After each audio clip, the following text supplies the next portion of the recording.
안녕하세요, 매니쌤입니다. 네, 제가 새 책을 출간하였습니다.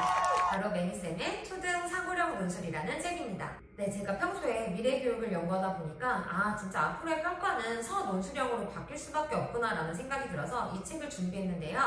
이 책이 나오는 시점에 제가 뉴스를 보고 깜짝 놀랐습니다.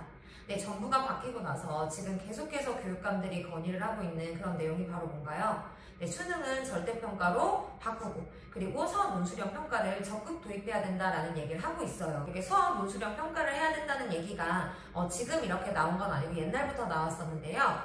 근데 이제 항상 그러다가 이제 이렇게 슬슬 사라지고 계속해서 이제 수능이 강했었죠. 근데 이제 지금 이것이 무시하면 안 되는 이유는 이게 정말 이제는 왠지 서논술형 평가로 정말 가게 될 것 같다라고 생각할 수 있는 이유는 평가에 AI를 도입할 수 있기 때문입니다. 네, 항상 서논술형 평가라고 하면 그 공정성 문제에서 자유롭지 못했는데요. AI가 적극 도입되면서 그리고 특히 우리 초등학생들이 이제 입시를 치르게 될 쯤이면 이 기술이 정말 비약적으로 발전을 할 것이기 때문에 충분히 공정한 그런 평가를 이제 AI를 통해서 할 수가 있겠죠. 네, 그러면 학부모님들께서 아마 궁금증이 생기실 것 같아요. 그래, 서논술형 평가가 이제 대세가 될 것 같고 그게 중요하다는 건 알겠는데 지금 당장 우리 아이한테 어떻게 준비해줘야 돼? 그쵸? 이 부분이 막막하시죠? 그러면 이 부분에 대한 힌트도 당연히 그런 미래 인재 양성에 관심이 있는 그런 학교들이 어떻게 에세이 문제를 출제하고 있는지에 대해서 거기서 힌트를 얻어볼 수가 있을 것 같습니다. 네, 우리가 혁신학교 하면 빼놓을 수 없는 학교가 바로 미네르바 스쿨인데요. 네, 미네르바 스쿨 같은 경우는 어떤 문제에 관심을 갖고 있고 이것을 어떻게 해결해 볼 거니? 라고 해서 문제 해결력을 평가하는 문항을 이렇게 출제하고 있음을 보여주고 있습니다. 네, 그리고 이 외에도 많은 아이비리그 학교와 그리고 국내 카이스트 이런 학교에서 서논술형 문항 그리고 면접 문항으로 너는 어떤 문제를 어떻게 해결했니? 라고 하는 그런 문제 해결 경험을 묻는다고 알려져 있고요. 네, 이 외에도 국제고의 그런 기출 문제를 보더라도 너는 한국의 저출산 문제를 어떻게 해결할 것이니? 그리고 네가 가진 경험 그리고 네가 가진 지식으로 너는 어떤 사회 문제를 해결해 왔니? 이런 문항을 묻는다는 것을 알 수가 있습니다.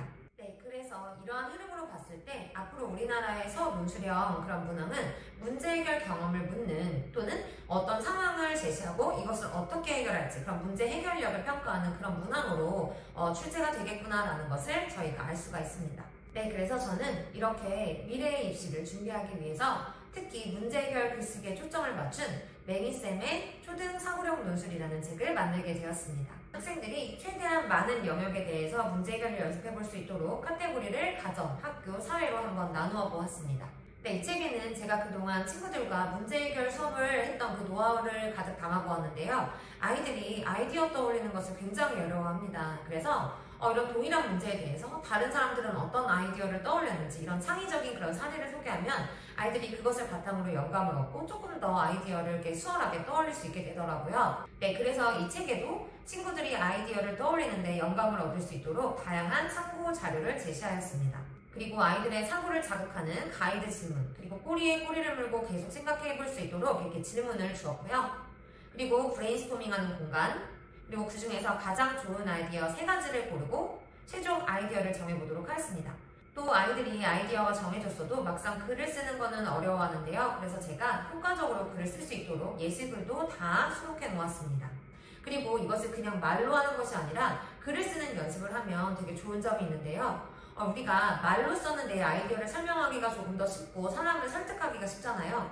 근데 어쨌든 서논술형에서는 우리가 면대면으로 이야기를 하는 것이 아니라 오로지 나의 글로 내 아이디어를 선명하게 설명을 하고 그것을 사람들에게 설득을 시켜야 되기 때문에 반드시 글로 쓰는 저는 연습이 필요하다고 생각을 해요. 그런데 아이들과 이렇게 1년 동안 연습을 했을 때 그 능력 또한 정말 눈에 띄게 이렇게 향상하는 것을 제가 보았습니다. 그리고 이 책은 아이가 혼자서 충분히 이렇게 학습을 할 수 있다는 또 그런 장점이 있습니다. 아까 잠깐 말씀드렸다시피 제가 수업을 통해서 이제 아이들이 어떤 데서 어려워하는지 그 부분을 아이들이 막히지 않고 술술술술 쓸 수 있도록 그렇게 설계를 아주 세세하게 해나간 책이기 때문에요. 부모님의 도움이 없어도 아이들이 아이디어를 떠올리고 글을 완성해내는 그 일련의 과정까지 이 책에 있는 그냥 가이드를 따라가다 보면 아마 쉽게 할 수 있을 거라고 생각이 듭니다. 네, 그리고 이 책에 있는 주제 또한 제가 실제로 아이들과 수업을 해보면서 아이들이 특히 몰입했던 주제들을 위주로 선정했던 거기 때문에요. 아이들이 글쓰기는 어려워, 글쓰기는 지겨워 이렇게 하지 않고 글쓰기를 재밌게 할 수 있도록 그런 설계했다는 그런 또 좋은 점이 있습니다. 네, 그래서 아이들과 첫 논술, 그리고 지금부터라도 논술을 제대로 준비해보고 싶다면 네, 매기쌤의 초등 사고력 논술을 강력하게 추천드립니다.